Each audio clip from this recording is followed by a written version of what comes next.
Thank you very much, RC, and very warm welcome, dear learners, to this session.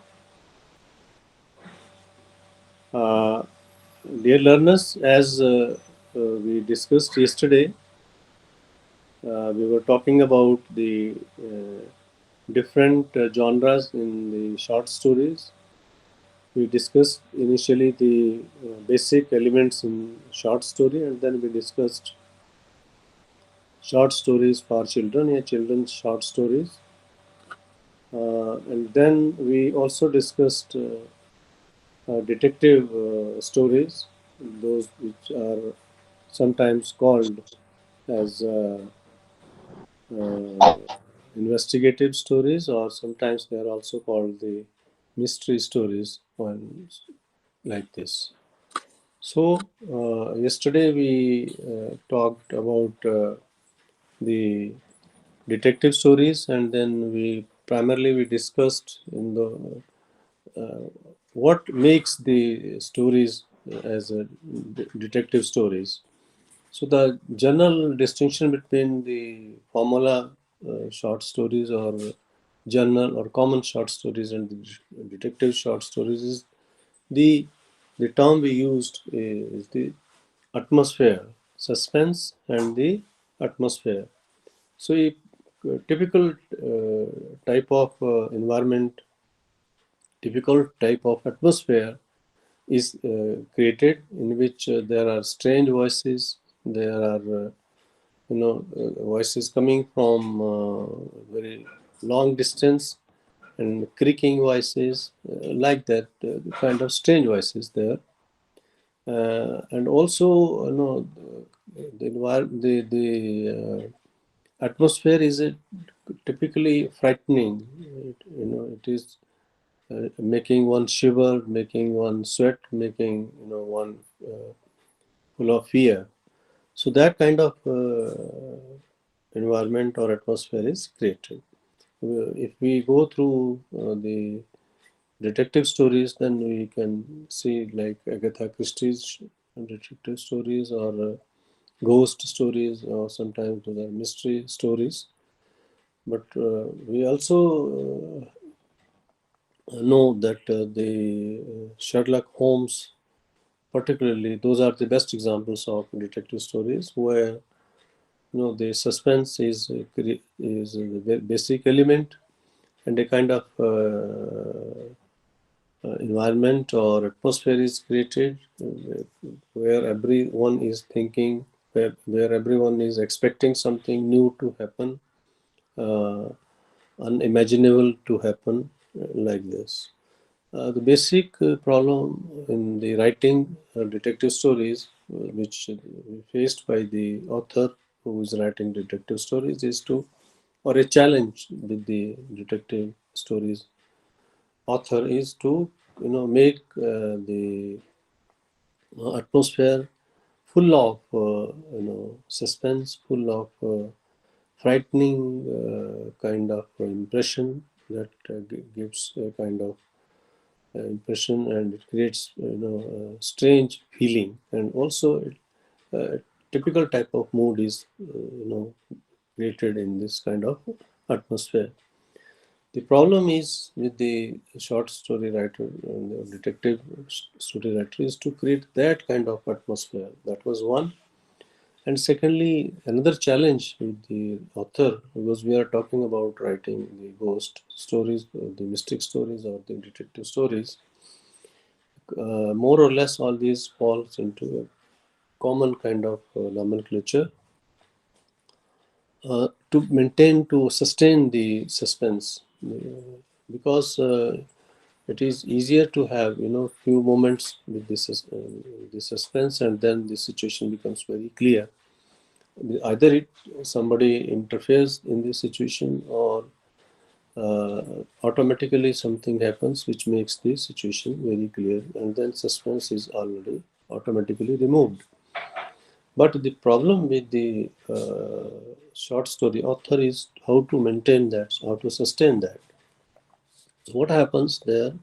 He brings in new characters, the author brings in new characters. Those are full of a kind of characteristics which makes situation more fearful, more frightening, more mystic, more unclear. So when one is the through character that the suspense is sustained. Second one is through narratives, bringing in new situations through the narratives by the characters. So characters are also of the same kind. Those have suspenseful, very doubtful, dubious kind of background with them, and also the kind of situation is created which gives an impression that there is a suspense, there is a deeper kind of conspiracy, like that. Or if there is a crime, then we all know that after the crime is committed, that space, that atmosphere is full of uncertainty, full of frightening feelings, full of something anticipated as unhappening is to happen. Those kinds of situations. So those kinds of situations are created in a logical manner, means one after another in a systemic order. First of all, you have to bring in, you have to create an atmosphere which is frightening. Then you have to bring in new characters. Then you have to, through the characters, you have to bring in new episodes or new area or new dimensions to the story. Say, for example, if there is a crime, somebody has committed the crime, but and the criminal is beyond the reaches or not identified as of now. But then the investigation is on, it is progressing, it is going into one direction, but there is nothing that one can find. Then somehow some clues are obtained, and then the investigations gets another dimension to make to look into, to go to move into that direction. So that makes more scope for the story to flourish, to remain suspenseful, to continue to sustain the suspense. The important aspect of this whole discussion was to create an atmosphere of suspense, and also to sustain the suspense, but at the same time to provide enough space for characters to intervene, because within a situation the characters cannot just jump in. There has to be a situation where there is a lead, or there is a clue that somebody is expected to come to that point and then make entry into the plot. The second point of discussion that we discussed yesterday with regard to the detective stories, the challenge with the author is the selection of characters. So the selection of characters is very typical, because in the formula or common stories or stories for children, we know that mainly there is one lead hero person, hero, and then there are associate people, those who work for the hero. But in detective stories, the hero, who is hero? It's not the criminal, or it is not some other protagonist who comes to save the situation. But here there is a different kind of hero, there is a different kind of leader, and that happens to be a man who is called detective. What do we mean by detective? Detective is one who detects something. So what he does the detection means he discovers some clue, some proof. So he detects, what he detects is some proof, something that is enough to declare somebody criminal or offender, and also to what we do at the climax to to remove the uncertainty and make the situation very clear. So climax is actually the dichotomy of situation.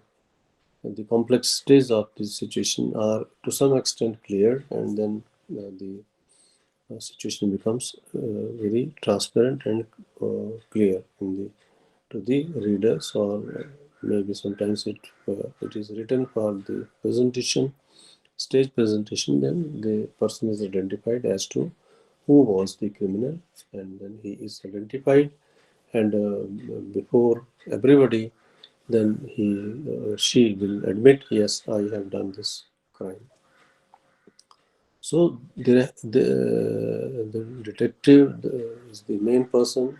Then there is an associate to the detective, and then there are certain other characters who help the detective to carry out certain activities. And then there is a kind of role which is assigned to the characters, because characters take the story ahead, they carry it forward, and also they present the situation. This is very typical. They they are the one, characters are the one which present the situation. If they are not there, then situation doesn't exist and it doesn't move beyond. The language part is very interesting in the detective stories. It is bit brutal because it is full of activities that are related to crime. It is the language of the criminal sometimes. And then one interesting person as a character is one who is a kind of analyst, who is kind of chemist. We know most of the time there is a person who takes the sample, and then he or she analyzes them, experiments, does experiments in the laboratory, and brings the results to the detective. Finally, an important point which we discussed yesterday that is quite interesting, that is the devices of multiple clues. So, in detective stories, their very important role is played by the devices. What type of devices? Those are, multiple clues. Means they give you different type of clues or hints that one helps the situation to move into to expand into different directions, so that allows the story to continue and suspense to be sustained or maintained. It is one. And secondly, this is an interesting factor from the point of view of the reader, because if there are too many number of clues in one situation where crime has been committed, then there's a lot of scope for interpretation. Lot can be discussed, lot can be said, lot can be expected. I gave you an example, like there is some untoward incident with an old lady. That is the case. Old lady is lying maybe on the ground, and people are gathered around, and they are in a typical mood. So that is the atmosphere. And then police arrives at the somebody from the crowd informs the police. Then the police arrives, and the police arrives, and then there is an appearance of a man, very typically dressed, and he comes to the site and he looks at it and he sits and draws, puts some marks on the ground and like that.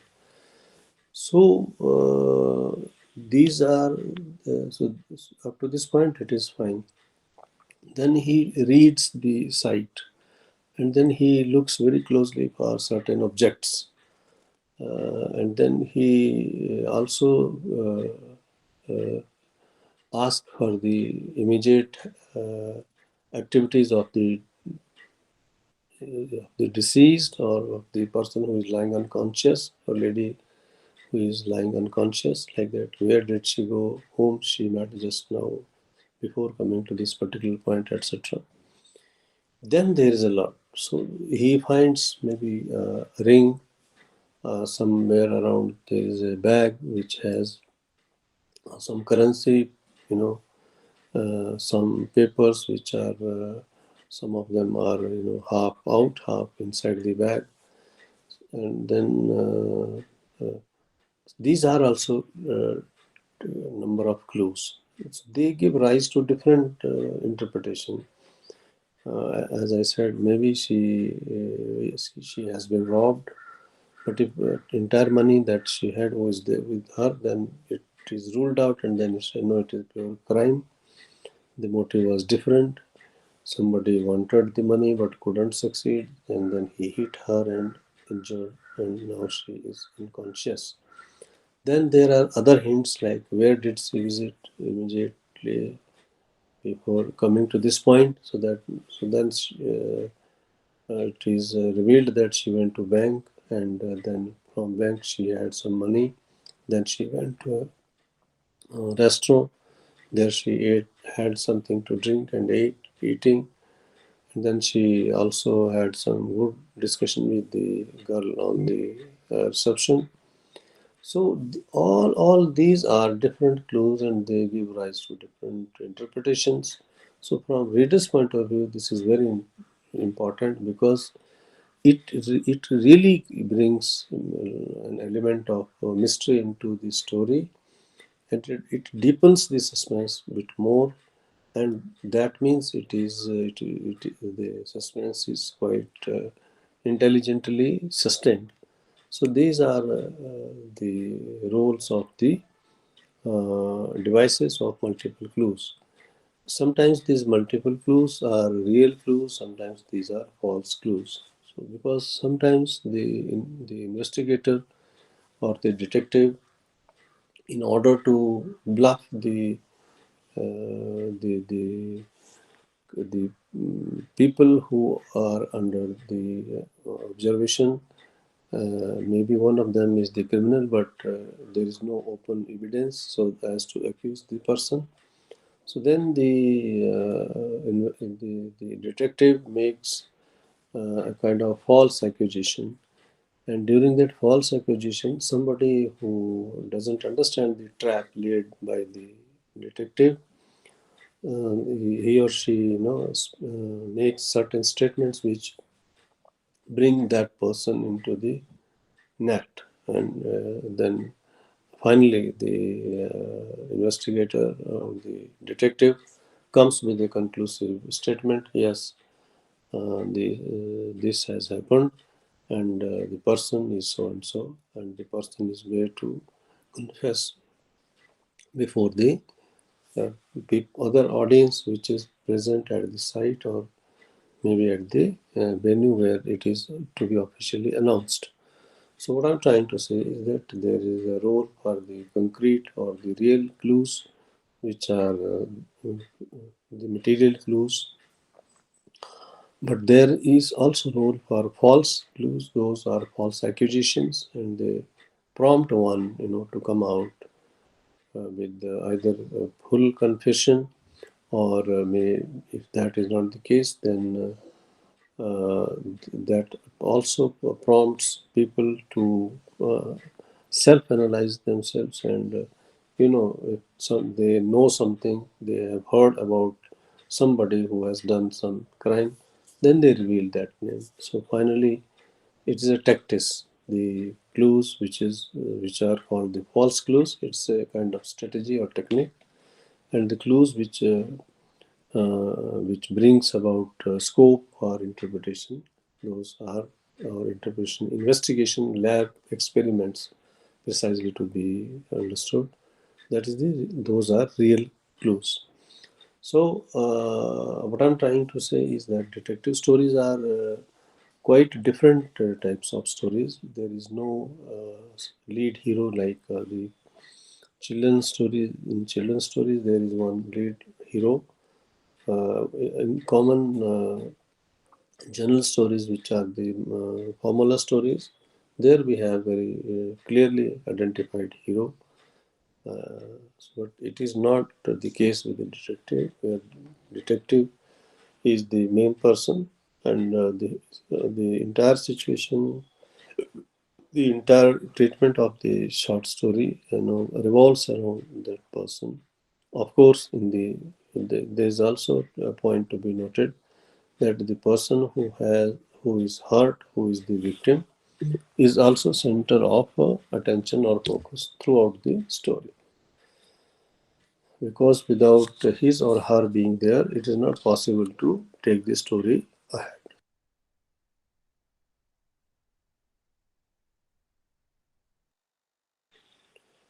So that was our strategy to recapitulate what we discussed yesterday.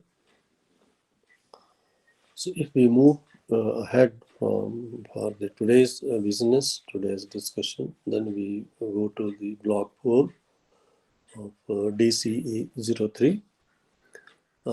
DCE 03 is about the short story, its various formats, the basic elements that are essential for the short stories, and then the children's short story writing, and then we also discussed the detective short stories.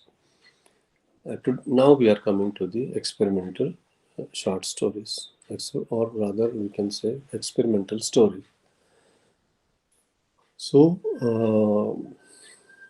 we we have been discussing the what is experimental. I think let us have a little clarity about what is experimental. Why do we call it experimental? Because we have a traditional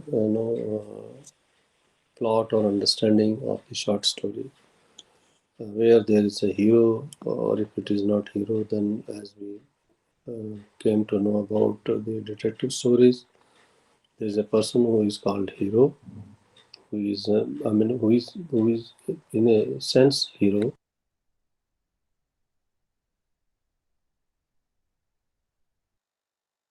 but he's a different type of hero.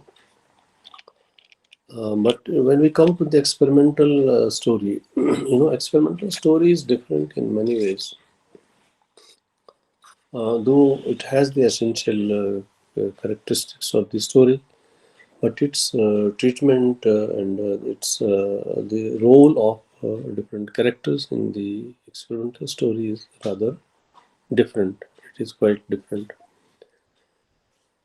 If one has to make a comprehensive statement about the experimental story, what it is. Experimental story is the reversal of the traditional mode of reversal of the traditional mode of story.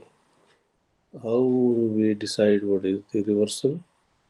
What makes what declares the story that it is in the reversal mode from the traditional mode, or how it is uncommon that makes it experimental story. We know that at the first initial level, the experimental story is something which is not traditional, which is not conventional. What is not conventional?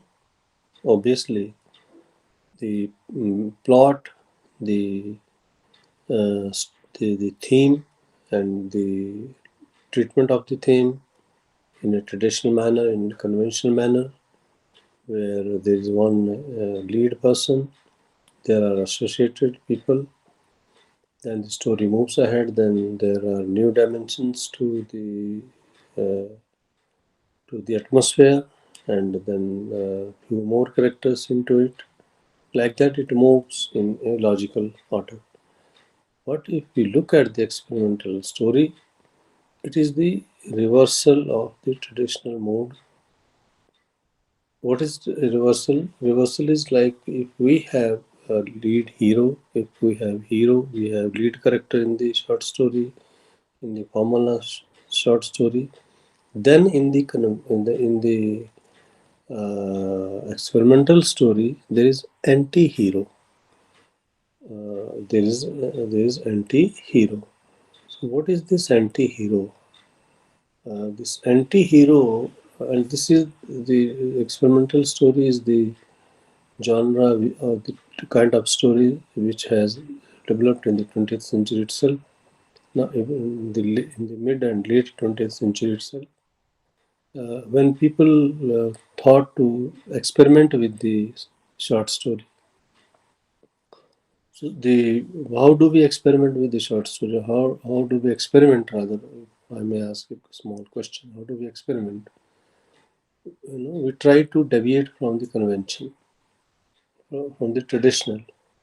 So when the author who is writing short story deviates from the conventional features of the short story, that means there is a plot, there are characters, there is a lead character, hero or heroine, and there are other secondary characters, and also then there is a kind of situation which also develops step by step, means just we understood in the detective short stories. First of all, there is a plot, then means there is a thesis or theme which is to be developed into a full short story. So first of all, there is a plot. Then, for detective purpose, there is suspense which is created. Then, in order to sustain the suspense, a number of dimensions are added, attached. So all this is both. One, it is conventional, and secondly, it is step by step. Step by step process. So it happens in a sequence. So we can say it is a logical progression of the short story. But if we come to the experimental story, a lot of authors have experimented with the conventional style, conventional mode of short story. What they have done is that they have created a different hero. Or they have created, they built, they bring in a person who is anti-hero, who is anti-hero. Means in the traditional short story, we know we identify the hero by his actions. He does good things. He is very loyal. He sounds very polite and so forth. And then we come to know that yes, he is. He should be the hero of this particular short story, or particular novel, or particular production. So, how to bring in distinction from the hero to anti-hero?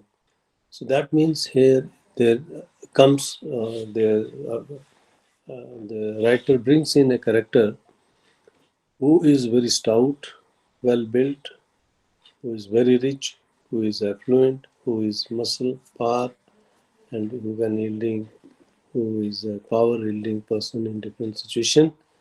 He holds certain people under his command, but that is not the case with the lead person or the hero in the short story, in the common form of short stories.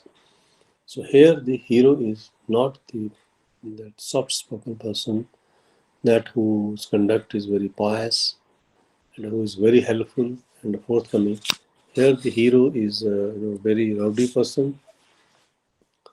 He doesn't follow any convention, and he is having a lot of wealth. He is, maybe one can say, he is quite different from the hero of the uh, formula short stories. So, so this element, as opposed to hero of of our thinking, of our consideration, this particular person does not become those qualities of the that who is hero in our sense. But here the person is quite tough, rigid, stout, ready to do anything, very bold, risk taking like this. So this is another kind of hero, and he met the the lead role character who happens to be a lady and obtains the commands. And he doesn't decide anything on his own. He gets the command and then acts maybe violently in a very rude manner and like that. So all these rudeness, acting beyond or opposite to the convention, breaking the rules, becoming rowdy, all these are the aspects of anti-hero. So these are anti-heroification, which which are quite contrary to the conventional hero, who is very polite, who is very forthcoming, who is very helpful, and his overall behavior in the social milieu is very respectful. Everybody gives him respect, and he is also very polite with everybody. So, uh, uh, so as I mentioned, there are a lot of points to declare somebody anti-hero. So the basic character of the anti-hero is the one who is opposite to the hero, means the actions of this particular persons, those are arrogant, brutal, those actions are unpredictable, and his behavior is not according to the behavior of the hero. He is moving in the directions which are creating problems for the persons who are there, because we are comparing with hero, but we are comparing the characteristics of hero so as to establish who is anti-hero. So the personality of anti-hero is very complex. There's a lot of complexities in his or her persona, personality, and actions. He does some actions of anti-hero are very unpredictable, very rude, and very violent.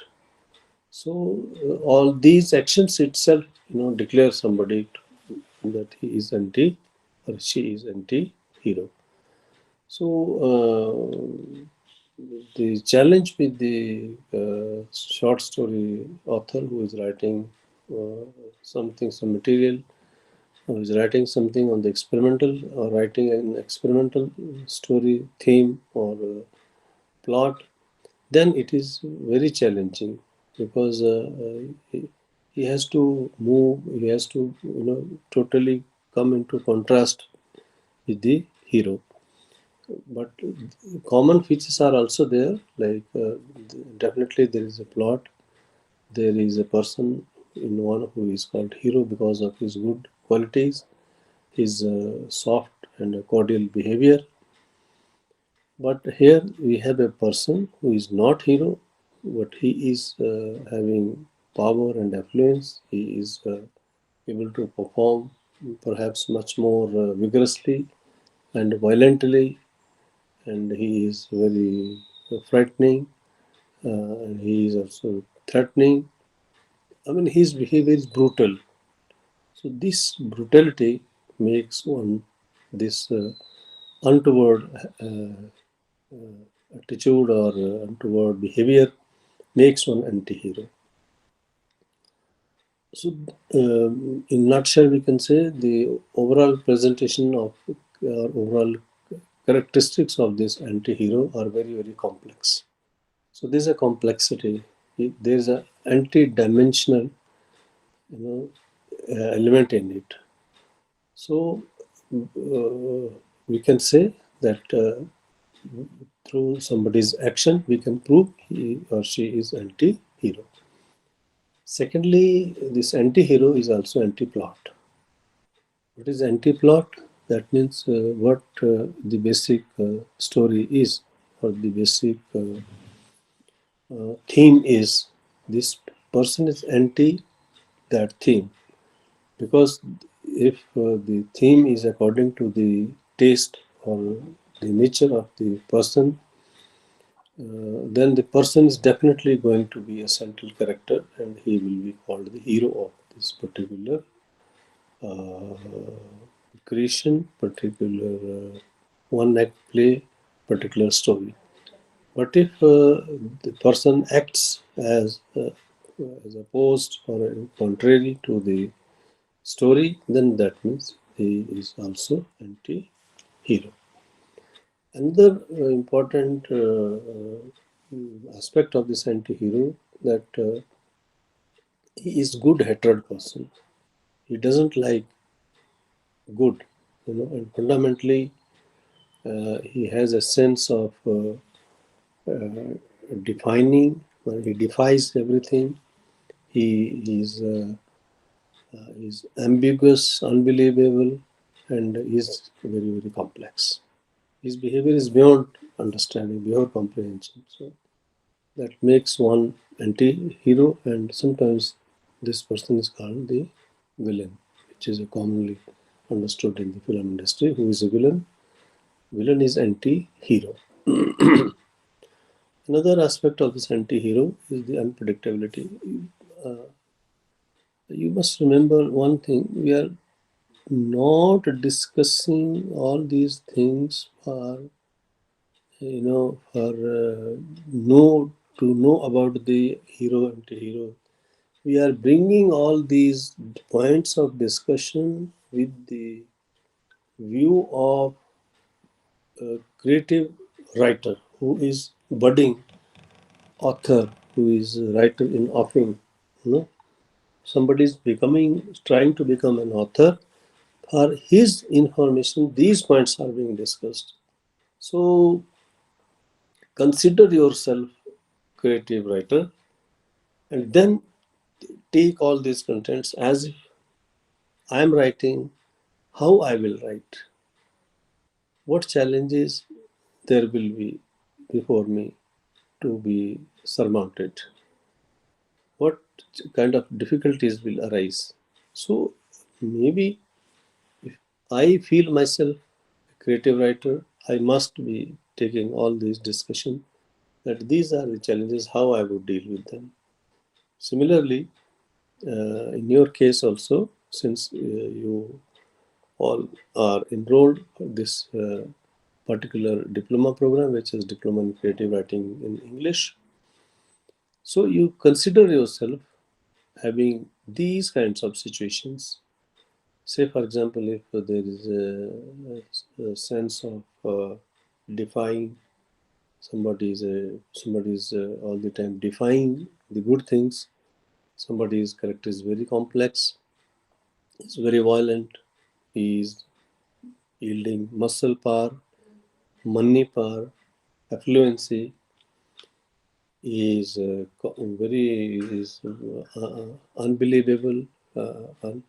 He is not. He may be handsome, but fundamentally not decent and a good hatering person. That means he doesn't like good thing to happen or good thing to be in the society. All these are the characteristics of a person who is known as anti-hero. So he is unpredictable. Means traditionally from the hero, say if it is a detective or the romantic detective short story or the romantic fiction, we know what do we expect from the hero. From the detective, we expect he will definitely detect something and thereby he will resolve the mystery. And from the romantic fiction's hero, we expect him to be a soft-spoken person who respects ladies and others, uh, aged senior persons. He behaves very uh, dignified manner, Like that, he has and he has a public appeal in his through his character. But if we look at the anti-hero, is totally contrary, having characteristics contrary to the hero. He is very bullying. He is muscling, marshalling the money and muscle power. His dialogues are very rustic. That is one characteristic of the anti-hero, and he's a kind of person who creates an absurd situation. So, no, how do we present the anti-hero, or what are the techniques of anti-hero which are presented, or what are the characteristics, what are the strategies of presentation of the anti-hero character? What do we do? We bring in a person who is well educated, well dressed, who is looking a good gentleman, and who is behavior with the opposite sex, with the common people, with the elderly people, is very respectful, and who is helpful, forthcoming, very cordial. And then there appears a person. The writer brings in another character. He immediately said, "Oh yeah, who you people are? What is your business to be here?" Like this, and he uses a typical type of tone. We all know. We have seen in the soaps and on television, and also in films.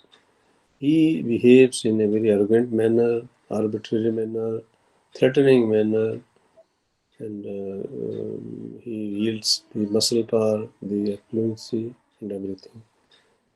Then one need not to tell who is hero, who is anti-hero. So the anti-hero is one who is reversal of the traditional mode of hero. So this gives an idea who is anti-hero. So there are a couple of types of anti-hero. How many types? Like there are anti-heroes who are ruthless, those who are brutal, those who are having those who are affluent, and those who are powerful. Their character is presented in such a manner that they, say for example, they would enter into a restaurant, then order somebody to bring them food, and then they won't mind spending too much of money on the food, where they will eat very little, spread everything on the floor like that, and then they will simply throw the money, wouldn't care to take back what is to be returned. But if somebody says, "Sir, you are not behaving properly," then they'll probably push or create some other trouble like that. So it is muscling, it is marshalling the affluency and power to threaten, to make a situation which is very frightening. So that kind of person is the anti-hero. So this is one type. Those are affluence and they have power. They are ruthless and they are, very brutal. And then they are irrational and opposed to the decency. But there are people who are, also very poor. So poverty sometimes also makes one sort of become rebellious, and he also behaves in a very rebellious manner. Thereby, he brings into behavior the elements those are not the characteristics of the hero. And then he is also kind of sometimes there is also spy hero, spy hero. We know that if there is a detective short story, then sometimes there is a person who is working in parallel with the detective. So, working in parallel with the detective is to save the criminal.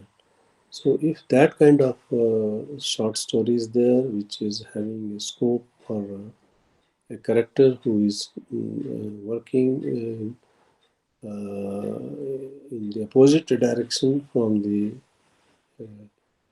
investigator or the detective, that means he becomes friendly with the detective, but at the same time he tries to bring in fabricated proofs, fabricated evidences, and those help the person who is actually criminal to escape or to remain away or beyond the net of the investigating officer. So these are power hungry people. They are least human value considerate person. They don't believe in justice, and they are very in a way rustic people. So all these are the characteristics of the anti-hero. We understood, I think, through the discussion that one element which can distinguish between the experimental short story and the normal or the traditional short story is that there is a person who is called anti-hero, and he is anti-hero because his behavior, his actions are anti-hero, anti-hero action, and his behavior is very different. He is not a law-abiding person. He least bothers for the human values. So whatever he does, all those actions which are contrary to the characteristic of the hero, traditional hero. So we have already understood the traditional hero. So that is one point of discussion in the experimental story. So the very first point of distinction in the experimental story is the anti-hero.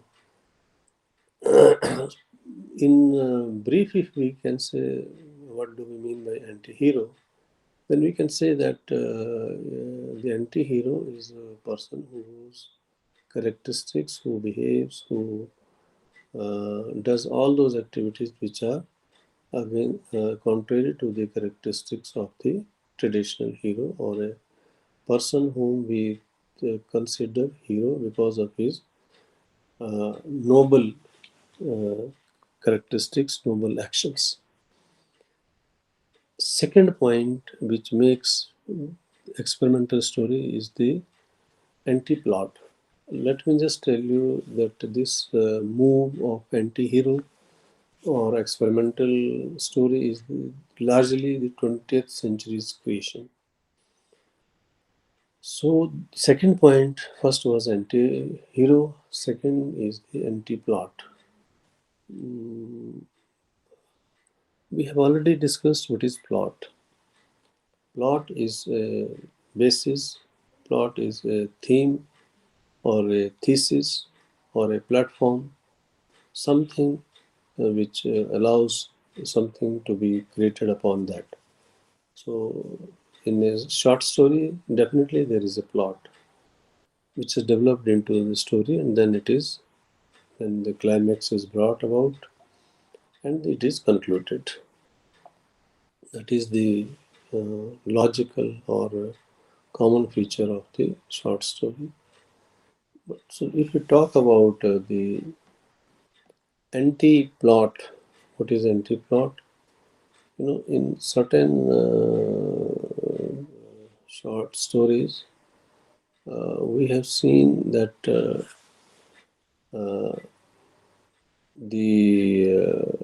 there is a greater emphasis on the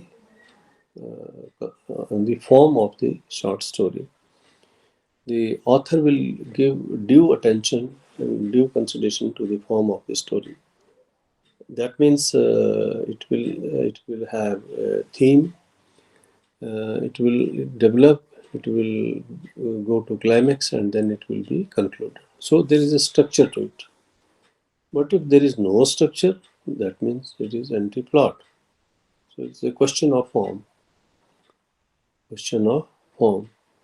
So what happens in a romantic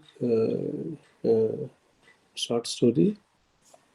The two people meet, then they come close, then there are conflicts, there are disagreements, then for a short period they just go to their directions, then again there is a nostalgic memories in their minds, they again come into contact, they understand each other, and they are happily united, like that. But sometimes, in some stories, there is a market, and suddenly in the market there appears to be a person wielding muscle power and the ammunition, weapons, and threatening each and everybody, and asking the shopkeepers to give them some money. If they don't give willingly, then those are snatched from the people. Their small carts are overturned, like that, and there is a crisis, chaos in the market, and everybody is trying to close down the shutters and then to take shelter, either to move to their houses or to take shelter somewhere in this place. So this is what is the anti-plot. If it is a proper plot, then everything will, go in a logical and in a step by step manner. They will process. Anti-plot, anything can happen abruptly, and the bigger point is that there's a sequence of events or incidents, sequence of events and incidents for which there are certain narratives, you know, because the situation moves ahead only because of the narratives. But if we say that the plot, the element of the story in the plot is to be understood properly, then there has to be a sequence of events. And this sequence of events allows the narratives, and the narratives takes the story in a very uh, clear manner, in a very understandable manner beyond. But as I mentioned to you right now, in the anti-plot story, in the anti-plot or in experimental story where there is one feature is anti-plot, in this the writer has to face a challenge as to how to create a situation, a kind of atmosphere of uncertainty, atmosphere of violence, atmosphere of dominance, and like that. So the beginning is quite dramatic. It is not in a process. It is not in sequence. It is not in chronological progression, and there is no pattern. So all this brings about a lot of an element of a bigger complexity. Nothing is clear. Then the role for the narratives is also very different here. It is not proper narratives. It is not something that one person is speaking, another one is listening, and then he or she comes with his or her own narration and then allows the story to move forward. Now, here somebody is screaming, the anti-hero is screaming, he is making an entry which is not in a logical sequence. There is no connection between the individual's fate and the cosmos. It means if there are no regard for the values, no regard for the universal values, human values, like that. So there is a absurdity. There is an absurdity in the overall situation. So this absurdity is not trait of the mm, conventional or the traditional type of story. Absurdity is the trait of the anti-plot short story, which is the trait of the uh, experimental story. Sometimes there is a lot of unnatural or supernatural, mm, aspects of this particular story. So, no, this experimental story, the plot, which is an anti-plot, sets things in disarray. There is no order, there is no logical sequence, there is no relationship between the humans and the activities, no regard for the human values, and like that. So we can say what goes into the traditional plot, treatment of the traditional plot in a short story. If anything is as opposed to that, or insufficient to that, or imperfect to that, that is the anti-plot, or we can say the feature of the experimental story. There is a problem with the writer as to how writer looks at the experimental story, because primarily there has to be an element of truth. Because no, we believe that even if it is a feature, it is a it is something which is some in the story is explained or cooked up, but definitely there is something which is very basic and which is very uh, natural. Some truth is definitely in every story exists. So how does the writer's perception about the truth in the experimental short story? Uh, we know that the modern short story is very much that way, self-concerned, self-conscious, and also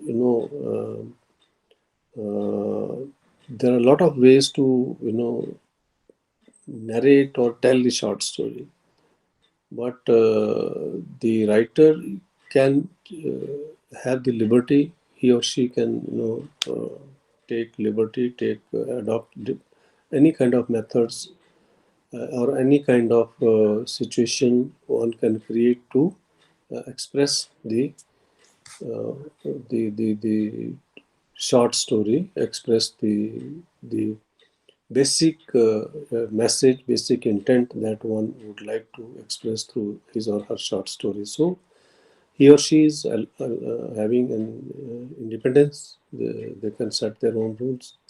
That means, if one has to summarily say, that means there are no hard and fast consideration for the 20th century writer to stick to the traditional rules of telling a story or how to tell it. That means how to treat the plot. So, this swaying or moving away from the traditional norms or the rules of telling a story, treatment of the story, developing a story, is what is experimenting with the story. So, as I mentioned to you, in traditional short story, it moves in a sequence, it moves in step-by-step process, and there is a logical progression in it. But sometimes we find that it's not moving that way, it is not narrated that way, it is not set, the plot is not treated in a sequence manner. But that doesn't mean that there is no message in it, there is no truth in it. So the writer, in the perception of the writers about the truth, is almost same in both the traditional and the contemporary or the modern style of narrating a story. There is definitely concern for truth, concern for the substance, concern for the basic elements of the story. So maybe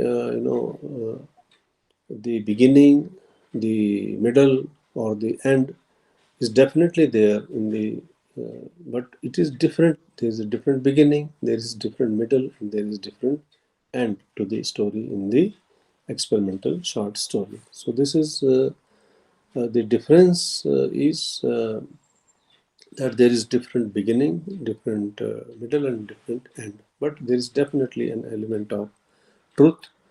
There is definitely substance, because without truth, without substance, the story cannot develop, and story will not be properly concluded or ended, so that the readers are attached to the story. Readers are their interest is sustained, and finally some message is conveyed through the short story. So that will happen only when there is proper beginning, there is a proper middle. There is a middle means there is a climax, and then there is an end to it. That means proper transmission of message through the short story.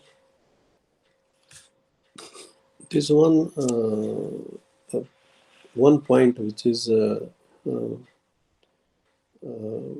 very typical, but yet very interesting. In the experimental short story, this there in the traditional short story, or in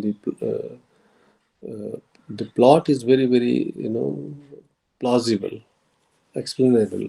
It can be described very effectively, very clearly. But as I mentioned to you, that there is an element of absurdity, chaos, like that in the experimental stories. There is no definitive uh, pattern of the short story. It can begin, with an abrupt beginning. It can develop not with the predicted or predictive manner, and then it can end in very abruptly like this. So there are different type of beginning, different type of middle, different type of end to it. But all this falls into the category of absurdity, absurdness, which is not the trait of the traditional short story. The effort in the people, the authors in the modern times, have made that possible. They have been able to explain. They have their own argument. They have their own argument, and they have made the absurd into plausible. They even are successful in explaining what is known as absurd, because absurd is that which is not plausible. But the technique of the modern short story authors is such that they have made the absurd plausible. My request to the 20th century, or to the budding authors, to study, to absorb this point very seriously, and they give due attention to this, because if one simply think that anything can be explained, it is not possible. Whether it is any type of fiction, fictionalization allows things to make plausible, even if there is some element of uncertainty. But if the entire thing is very absurd, then it is very difficult to make it plausible. But authors have done that, and they have made the things, they have made the plot, which is of the treatment, or the middle or the end of the story, which is very absurd, beginning absurd, middle absurd, development or absurd, and that has also been explained. How that has been done by the modern authors, we will take a look of it.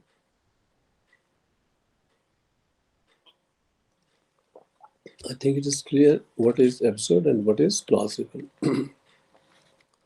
So there is a sense of impossibility. What is absurd? Absurdity is the sense of impossibility. something that cannot happen, yet somebody insists on it that no, this is right.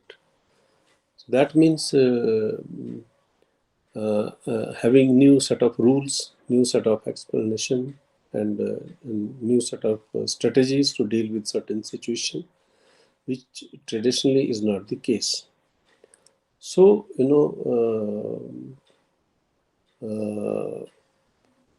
the question is whether the probability in the story can be maintained.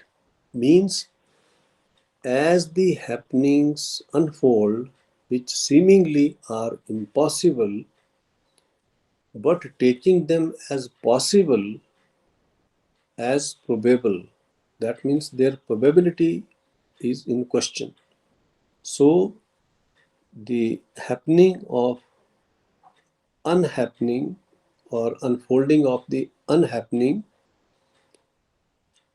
when this is taken as probability, that is a challenge with the author. How to maintain the probability, how to show that this can be possible. This is the challenge. But when you make the absurd plausible, that is very well, that is very much possible. So a good author who is experimenting with the short story will make the impossible look like possible, and what is probable from the possible, that will be expected, or that will the that probable will also be expected from the impossible. So from the impossible, if the probability is expected and it can be maintained, it's a great challenge. How does that challenge takes place?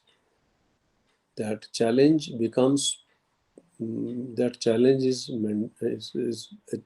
fulfilled or maintained as a probability by the different treatment of the short story, different treatment of the theme or the plot. So this is what is the challenge. I think Franz Kafka is one best example. If you read his works, then there are a lot of things which seems impossible, and there is no scope of probability. Yet the author has dealt with the plot and the theme in such an intelligent manner that they have been maintained as probable, or the probability has been maintained. Means the absurd has also been made plausible, acceptable, explainable, very transparent, understandable. So how that happens? That happens symbolically. There are certain use of certain symbols, certain objects. By using them, certain objects as symbol, things have been explained. Though it's very difficult. That is how it is not very easy to understand Franz Kafka. His views, his treatment of the facts of the plots. So this is one very important aspect of the experimental stories, that the absurd means the impossible, very complex is also made plausible. That means it is made understandable, explainable, very transparent, workable, and thereby it is conveyed that the probability which otherwise is not possible with the impossible, even there the probability has been maintained. Another question of about the improbability and the absurdity made into plausible, or made plausible, explainable, or understandable, or in a way possible. That is the question of the ultimate purpose of this kind of invention, why this has been invented, why this absurdity has been brought into and then made plausible, why there is an experiment with the short stories, why there are experimental short stories. You see, this is very important point, and maybe we have to consider it more seriously. The human nature doesn't behave always in a manner that we have described, step by step process. No, the human nature behaves in a very different manner, and uh, the rules and the regulations which are set for the development of the stories do not sometimes conform with the human nature. So if we have to see the human nature as prime aspect in the short story, and if we have to deal with that kind of situation, maybe we have to come out of that box and think differently. They have to be dealt with maybe differently. Then there may not be an order, but yet if human nature is plausible, then definitely impossible is also plausible.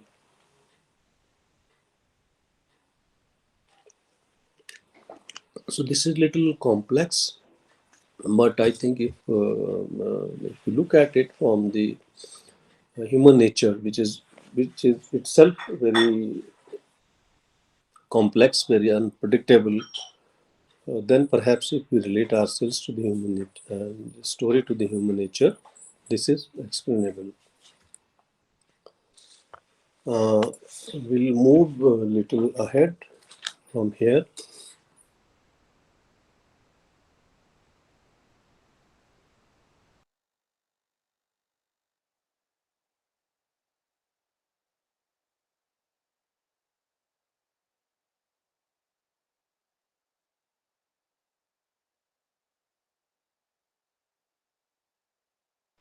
There's also an aspect to the experimental story, uh, that whether it really challenge it really challenge the traditional format of the short story.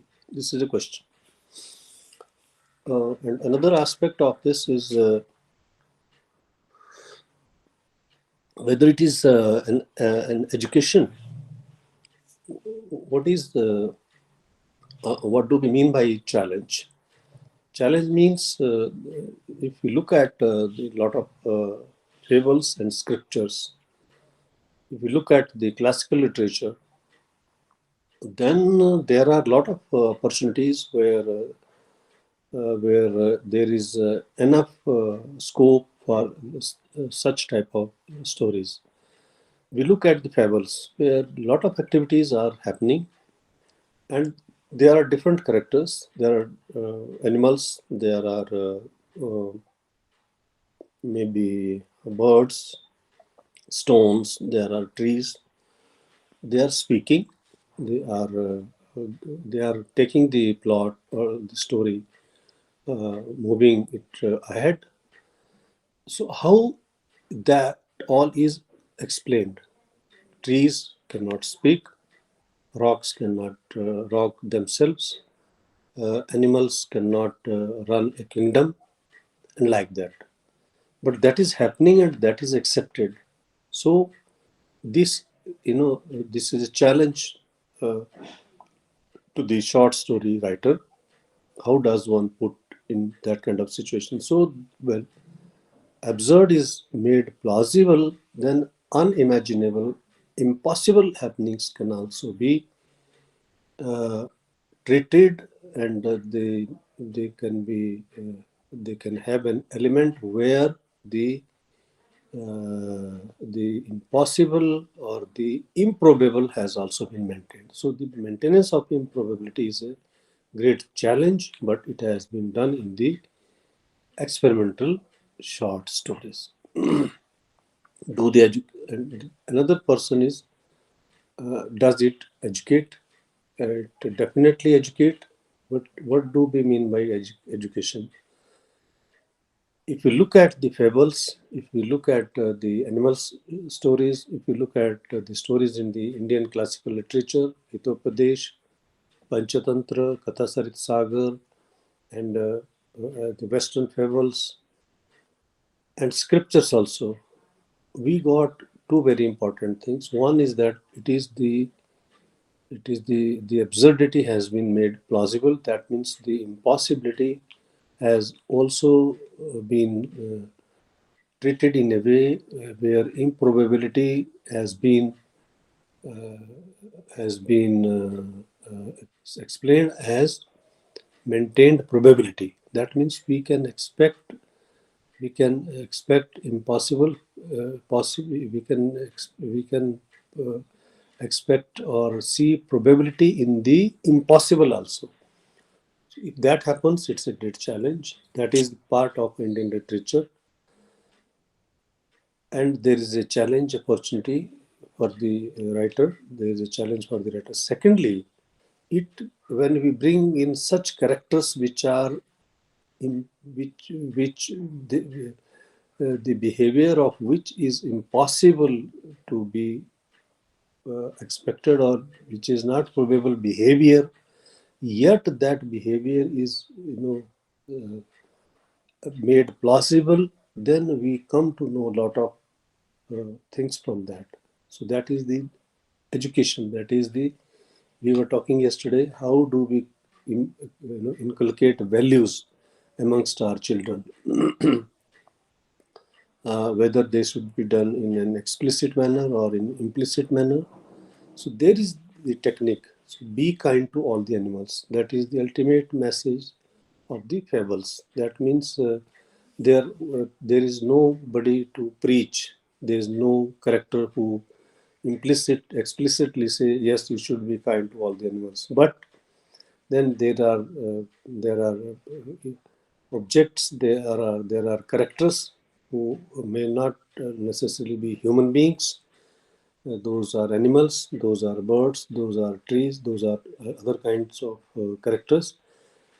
So they speak to each other. They give the message of universal brotherhood, harmony, and like that. So then there is education. So this imparting of education is a very deeply rooted element in the absurdity, which is made plausible, or rather we can say in the new way of writing short stories. This element is very predominantly present. So with this, we will move to our next point of discussion, which is the narratives. So we have been discussing the role of narratives in different situations. We are talking about the uh, closed ending narratives and also open ended narratives. We already discussed why open ended narratives are very important in the children's literature, and we also discussed why closed ended narratives means narratives statements in the end which are very clear and which are removing all the haze and the uncertainty from the situation. Like in the detective short stories, we know they give a very clear statement about who is the criminal and how the crime was committed and like that. So in the experimental short stories, we know there are two types of narratives, which are closed-ended and the open-ended. But in the experimental short stories, largely the open-ended narratives practice is adopted. The first kind of narratives which are which are kind of open-ending narratives. Those are the situational. Those are the situations. Situational means a particular kind of atmosphere that allows the things to happen. So I think in the block 2 we discussed what is situation. Situation is a typical kind of condition which allows things to happen. So, in fact, looking at the short story, there is a very substantive basis to it is the situation. Very important aspect to it is the situation. If there is no situation, the story cannot get grounded and it will not be moving ahead. So, situation, first of all, one has to create a situation. We have very clearly realized it in the detective short stories. What makes detective short stories different from the other short stories is that its situation, its environment, its uh, situation is such that itself gives rise to suspense and uncertainty. So, in experimental short stories, because those have lot to disclose, lot to share. Uh, if we talk about the element of absurdity as a basic feature of the experimental short stories, then there has to be a lot of explanation, a lot of discussion on it. So the explanation, discussion, dimensional thinking, multi-directional outcomes are possible only when it is open-ended. It is conveyed through open-ended narratives. Look at the Ramayana and Mahabharata. These two epics are very important. They just give one lead and then there is a whole set of new stories, new episodes attached to it. So if it is open-ended, particularly with the experimental short stories, the narratives are largely open-ended because they not only take the story or the plot ahead, but they also give opportunity to bring in lot of other dimensions to the short story, to the rather story itself. Then the story expands, and many sub themes are attached to it, or those are added, and those additions itself become different set of short stories. So that is how we have hundreds and thousands of short stories in Katha Sarit Sagar. It is not one, it is one short story, it is one big story, but within one big story there are any number of short stories. So it is because its narratives are open-ended narrative, and they allows a lot of understanding, lot of interpretation, and they bring in a lot of other aspects and involves a lot of situations. Those are situations of conflict and resolution. The situations of conflict and resolutions are two very basic elements in the fictional literature that brings any number of dimensions in treatment. So when there are any number of dimensions, then there are many subsets of episodes and incidents, and those episodes and incidents it's themselves are the uh, uh, short stories within one long story. So this is the advantage of having the open-ended narratives. There is a notion of ending, the short story in an open-ended manner. We have seen that detective stories are not open-ended short stories; those are closed-ended. But the short stories for children or other types of short stories are usually open-ended stories. So, experimental short stories are definitely to be open-ended stories. Reason being that there is a element. There is an element of treatment which differs from the uh, conventional treatment of the short story. So if that happens with the short story, then definitely the readers will have an autonomy to interpret it in it in his or her own way. Then it will be understood. Maybe the author of the short story, experimental short story, will not give a concrete ending to it, will not bring in the end a very clear statement. He will leave the story slightly or partially inconclusive. So this element of inconclusiveness takes the reader into the short story and helps or allows the reader to bring his or her own conclusion to it. Maybe they will think, oh, the queen was finally lost, or the she just returned to the capital. That is not very sure, like that. They happily lived after that. So this statement doesn't say they happily lived, means they definitely came together and lived like that. But they might be having a good resources with them, or they might be a happy couple. They might not be couple, but yet very happy living after that or something.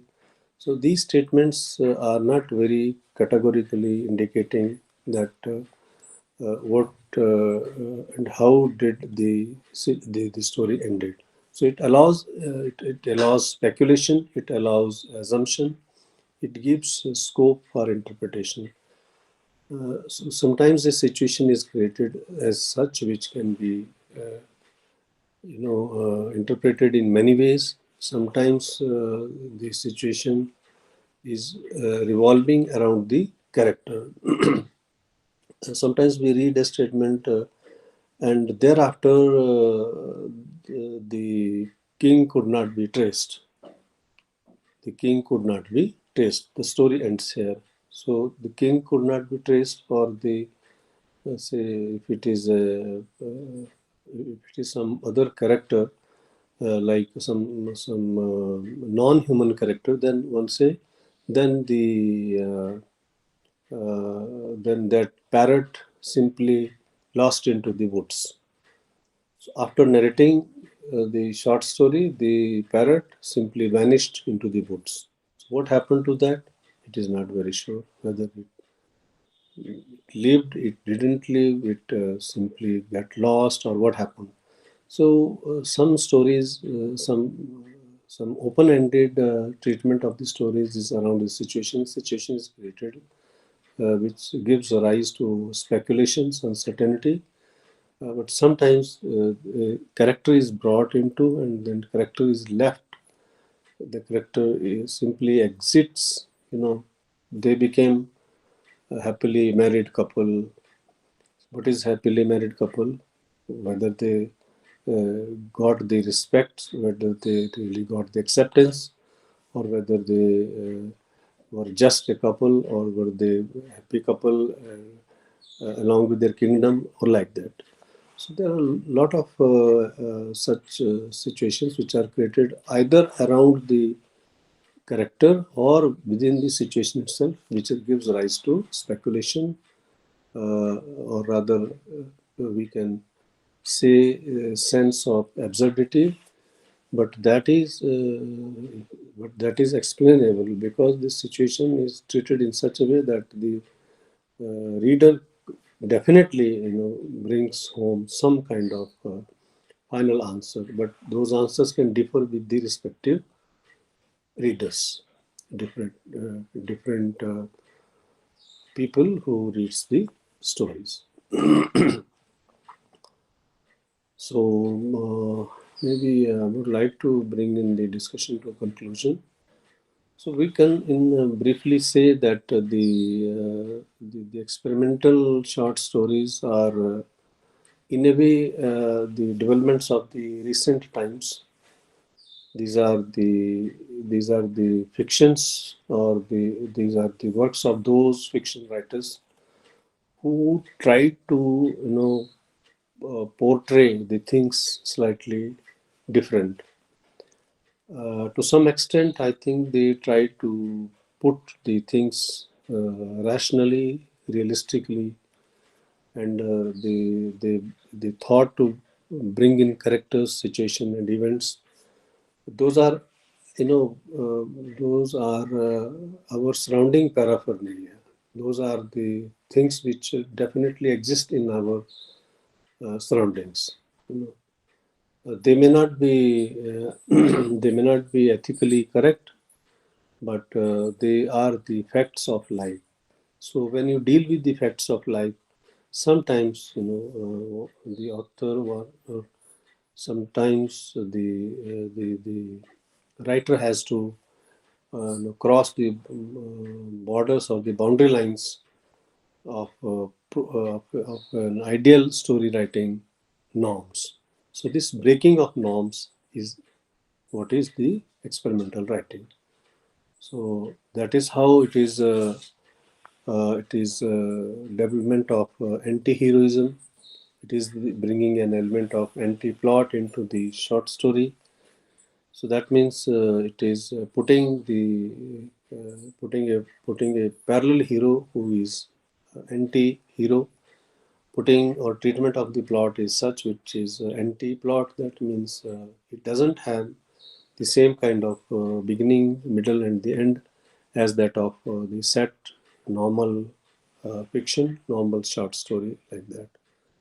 So, if we can say, if we have to say this in a statement, then we can say it is the portrayal of realism and event.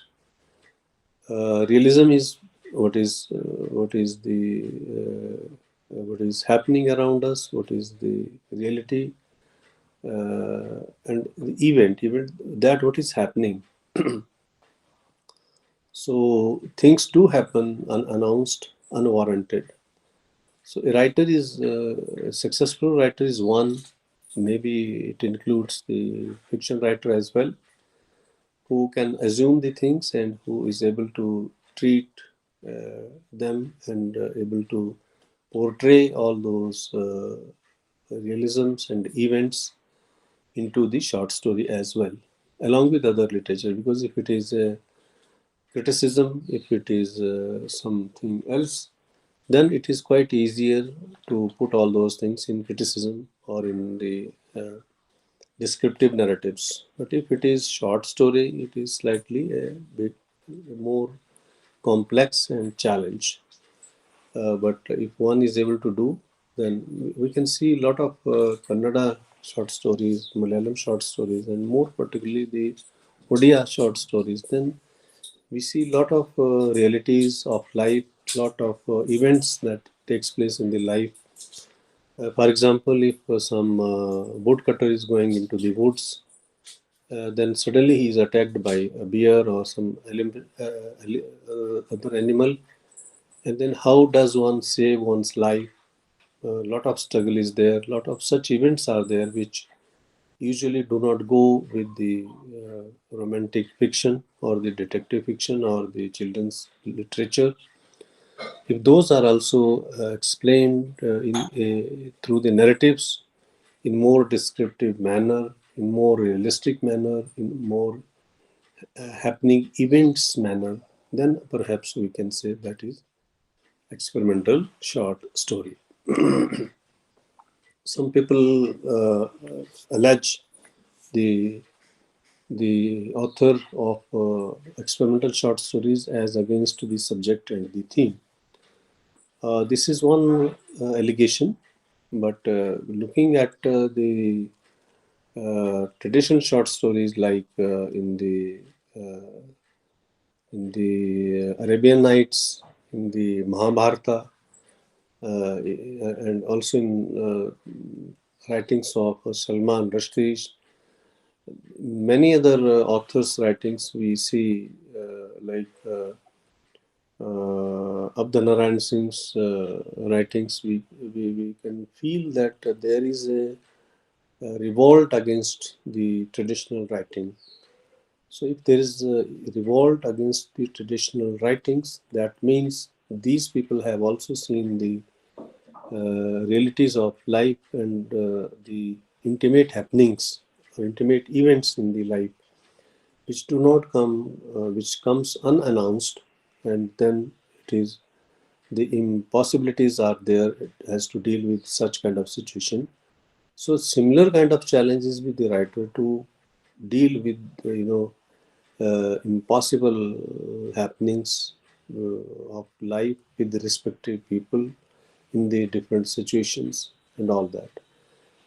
But if one is able to bring into the writings all these elements, I think that's a great challenge met, and we must appreciate that way these authors who have been able to bring it into fiction. And definitely such fiction will not have a traditional line to it, but the fiction has been referred to as experimental fiction.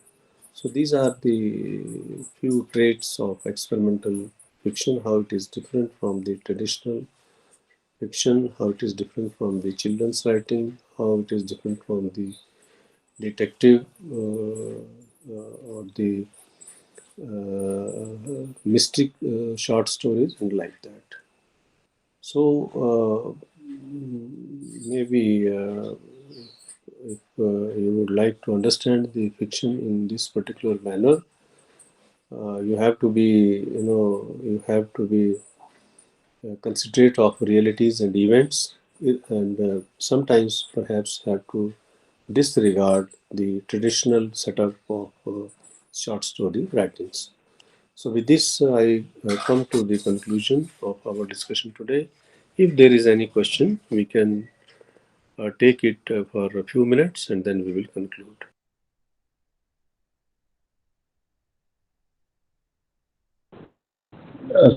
Sir, Yes, please. as you are the experimental story writing, the is projected as so would be things like Your audio is little sir, unstable. can you hear me, sir? Can you hear? Yes, yes, please. Yeah. Can you hear me now, sir? Hear me, sir? Am I audible to you, sir? Yes, yes, I hear you very clearly. No, first, I think your audio is not very clear to me. Okay, okay. Then sir, we will discuss. We will discuss.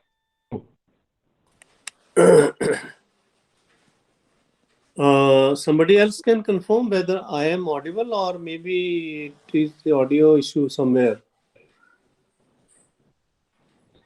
Can you hear me now? I can hear some Okay, partly, not. okay, okay. Then there should be an issue with the audio because I am also in part of the country at Rampur and the weather here. So Maybe can you send in message? I will check the message and then we will no, no, sir, we tomorrow. Okay. Okay, we can take the questions tomorrow because right now I feel this audio is not very clear. Maybe you can try now. Now can you hear? Sir? No, there is an issue with the audio, sir. Okay, okay, tomorrow, sir. Doctor साहब आपकी audio ठीक आ रही है। मेरा audio ठीक है? हाँ जी, हाँ जी। Okay. So I'm sorry I'm not able to get, sir, your audio fully. So thereby I'm not able to react. But if you want, you can put your query in the message. No, no, okay, we will discuss tomorrow. Tomorrow. Okay, fine. So anybody else would like to interact or put some query?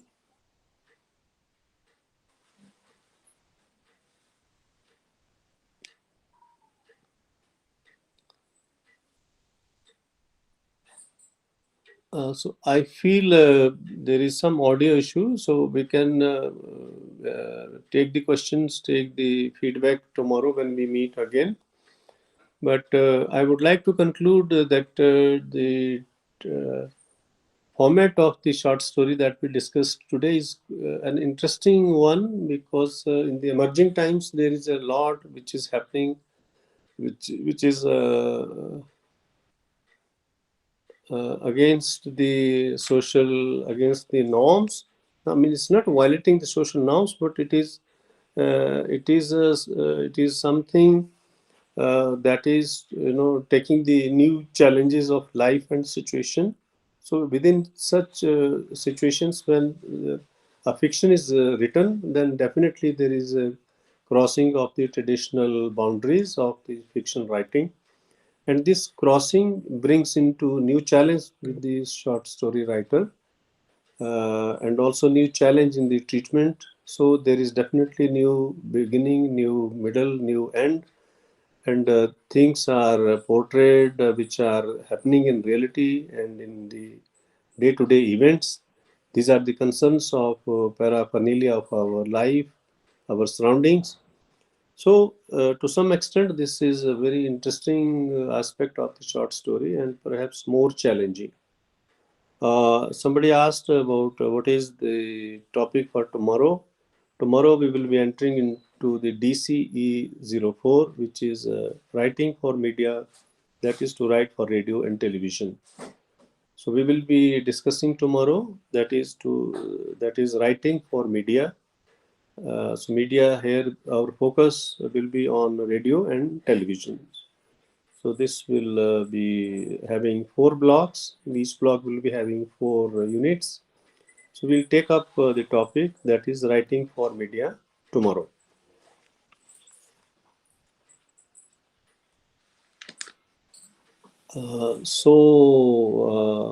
Maybe there will be a lot of scope for discussion in the tomorrow's topic also, because it also deals with our day-to-day life and issues.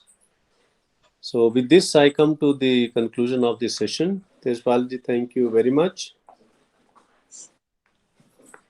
Doctor साहब जो थोड़ी सी amendment का updation की बात है वो चर्चा यहीं कर लेते हैं, इन बच्चों को भी पता लग जाएगा साथ में। एक तो कल से टाइम चेंज करने का सर? नहीं, कल से मैं सोच रहा हूँ, कल से एक सेशन हम शाम को भी ले लेते हैं, क्योंकि 15th को मुझे ब्रेक चाहिए। अच्छा, 15th को ब्रेक रखना है आपने? हाँ जी। तो कल 2 सेशन करने हैं? कल 2 सेशन करने हैं। मॉर्निंग में, मतलब एक तो वो जो रूटीन का है 11 से 1 वाला कर लेते हैं, और एक हम शाम को कर लेते हैं। ये हो गया। और एक कर लेते हैं शाम को। क्या करें बताओ सर, टाइम 2:30 से? हाँ, टाइम 2 से 4 ठीक है। डॉक्टर साहब 2 बजे तक कई बार क्या है कि मैं पहुंच नहीं पाता हूँ। मैं 2:15 कर दूं? अब 2:15 कर दीजिए और ले लीजिए जो भी चाहिए। तो कई बार 10-15 मिनट में लेट हो जाता हूँ। हाँ, कोई दिक्कत नहीं है। ये हो गया सर, कल के 2 सेशन हो गए सर। हाँ जी, और एक सेशन 21 को था रखा हुआ, तो 21 को मुझे शायद एक स्कूल बोर्ड की मीटिंग ना अटेंड करनी पड़े। ओके, 21 को? 21 का जो सेशन है वो हम 22 को कर लेंगे। 22 को 2 सेशन करेंगे सर, सेम इसी पैटर्न पे? इसी पैटर्न पे, हाँ जी। ठीक है, ये मैंने कर दिए सर। अब हो गया 13 तारीख को 2 सेशन रहेंगे सर, 11 से 1, 2:15 बजे से 4:15 बजे तक। ठीक है। 14 तारीख को सेम रहेगा टाइम?